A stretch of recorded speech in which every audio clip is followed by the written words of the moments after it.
Bonjour, ici Projet Mico et l'équipe s'est penchée sur une solution pour contrer les matériaux à usage unique, comme les produits issus du pétrole.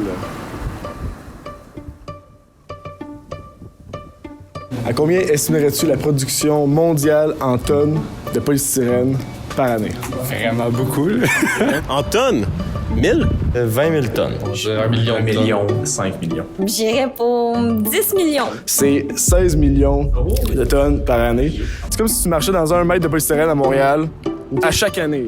Sur toute l'île? Toute l'île. Wow! Puis C'est un peu mannequin, hein? L'année d'après, il y a un autre mètre. OK, fait que là, on est rendu là. Ouais. OK. Fait qu'on arrive rapidement dans le monde de Wall-E là, avec les tours. Je vous laisse réfléchir à l'impact de cette bordée de neige annuelle.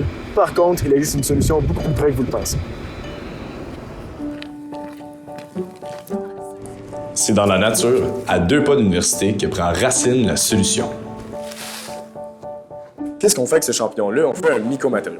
Un mycomatériau, c'est un composite de résidus agricoles, forestiers ou même de l'industrie brassicole, collé, aggloméré grâce au mycélium de champignons. Par exemple, si on a la chènevotte de chanvre, on va venir l'humidifier, on va le brasser, puis on va le placer à l'autoclave pour le stériliser. On va venir vraiment décontaminer le plus possible la matière. Suite à cela, on va le refroidir, puis on va introduire un champignon à l'intérieur. C'est placé dans un moule. On a un moulage, on place ce moule-là en incubation pendant 7 jours.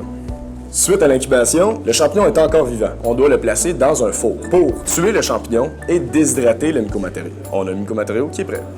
Le secteur d'application des mycomatériaux, c'est principalement l'isolant acoustique ou l'isolant thermique. Sinon, on peut faire une panoplie d'objets de tous les jours, style des pots de fleurs, des bocs, des thermos. On peut faire des emballages pour le transport. Qu'est-ce qui est vraiment intéressant, c'est que ça se décompose en 45 jours si c'est en contact avec le sol.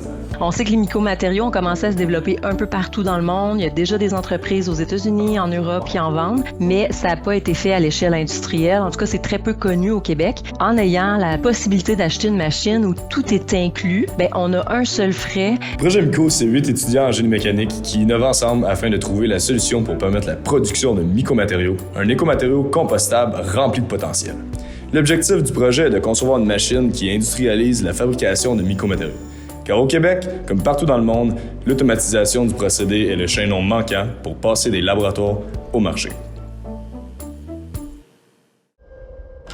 C'est après plus d'1 an de travail acharné qu'on vous invite à venir nous voir à l'expo Méga Génial de l'Université de Sherbrooke les 2 et 3 décembre prochains.